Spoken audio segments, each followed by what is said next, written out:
देखिए, पहली बात तो ये थी कि इंद्राणी मुखर्जी की कोई असली बहन थी ही नहीं। इंद्राणी ने अपने पति ऐसे बदले कि जैसे कि वो मोबाइल के सिम कार्ड बदल रही हो। इंद्राणी ने शीना का मर्डर इस तरीके से प्लान किया था कि मानो किसी को पता ही नहीं चला। और इंद्राणी ने प्लान तो मिथाइल को मारने का भी बनाया था, मगर मिथाइल कैसे बचा? और गेम तो यहाँ से स्टार्ट होता है। अपने पति को तलाक देकर अपने पति को ही अपने प्लान में शामिल कर लेती है। इस केस के सॉल्व होते होते इस केस में इतने ट्विस्ट आते हैं कि मानो कि किसी वेब सीरीज के प्लॉट सीन चल रहे हैं। इंद्राणी मुखर्जी स्टोरी। इंद्राणी मुखर्जी के जो दूसरे पति हैं, इंद्राणी मुखर्जी को मुंबई पुलिस ने गिरफ्तार किया।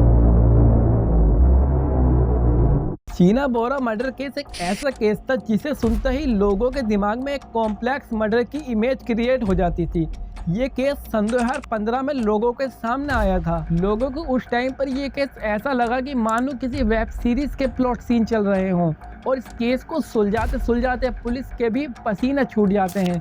हर एक नए मोड़ पर एक नया राज खुलता था जो इस केस के हर मोड़ को अलग ही दिशा में ले जाता था। इंद्राणी का नाम सामने आता ही लोगों का इंटरेस्ट इस केस में और बढ़ जाता है। और इंद्राणी अपनी दुनिया छोड़कर जब कानून के सामने आई तो इसमें आए हर एक कैरेक्टर की एक अलग ही कहानी सामने आई।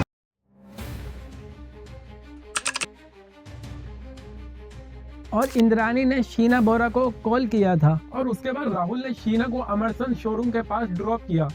और उसके बाद इंद्राणी आई और इंद्राणी ने शीना को वहां से पिकअप कर लिया। फिर कुछ दूर चलने के बाद इंद्राणी ने शीना को पीने के लिए पानी दिया, मगर जब शीना ने इस पानी को पिया तो शीना बेहोश होने लगी। उसके बाद इंद्राणी अपने ड्राइवर से कहकर गाड़ी को एक सुनसान इलाके में रुकवा लेती है। और गाड़ी रुकने के बाद संजीव खन्ना और इंद्राणी शीना का गला दबाने लगते हैं।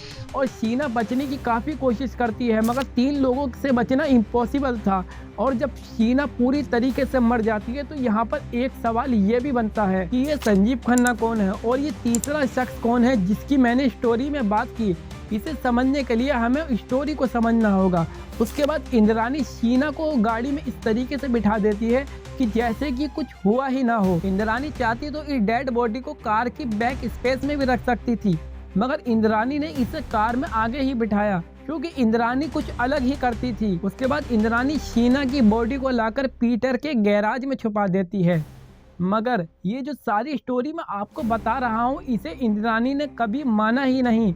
ये जो सारी स्टोरी है वही तीसरा शख्स ने बताई है जिसके बारे में मैंने अभी बात करी थी। मगर ये कहानी थोड़ी और आगे चलती है। सुबह 4 बजे इंद्राणी और उसका ड्राइवर और संजीव खन्ना ये तीनों कार के पास आते हैं और शीना की लाश को कार में इस तरीके से बिठा देते हैं कि मानो ये जिंदा हो। और उसके बाद इंद्राणी हर वो मुमकिन कोशिश करती है जिससे कि ये एक लाश बिल्कुल जिंदा लगे। उसके बाद ये तीनों लाश को ठिकाने लगाने के लिए मुंबई से गगोदे के लिए निकल पड़ते हैं, मगर शीना की लाश इतने लंबे टाइम की वजह से अकड़ने लगी थी। तो यहाँ पर इंद्राणी को कम समझना भी गलत होगा। इंद्राणी इस बॉडी पर मेकअप करने लगती है ताकि ये लाश बिल्कुल जिंदा लगे। फिर ये मुंबई से 100 किलोमीटर दूर गगोदे पहुंचकर शीना की डेड बॉडी को वहीं पर एक जंगल में ले जाते हैं।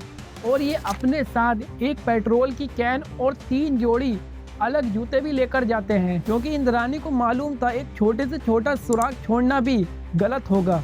तभी तो इंद्राणी इस केस को इतने लंबे टाइम तक छुपा पाई। उसके बाद ये तीनों शख्स शीना की लाश को अंदर ले जाकर उसके ऊपर पेट्रोल डालकर उसमें आग लगा देते हैं। मगर मैंने जो आपको ये स्टोरी का क्राइम सीन बताया, मेरी और आपकी नज़र में ये बहुत सिंपल है। एक बहन के हाथों अपनी बहन का मर्डर करना, ऐसे केस होते रहते हैं, ऐसी कोई बड़ी बात नहीं।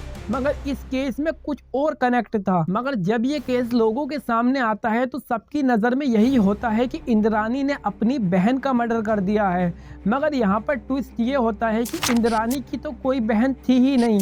जो इंद्राणी ने जिसका मर्डर किया था वो उसकी बेटी थी और संजीव खन्ना इंद्राणी का पति था।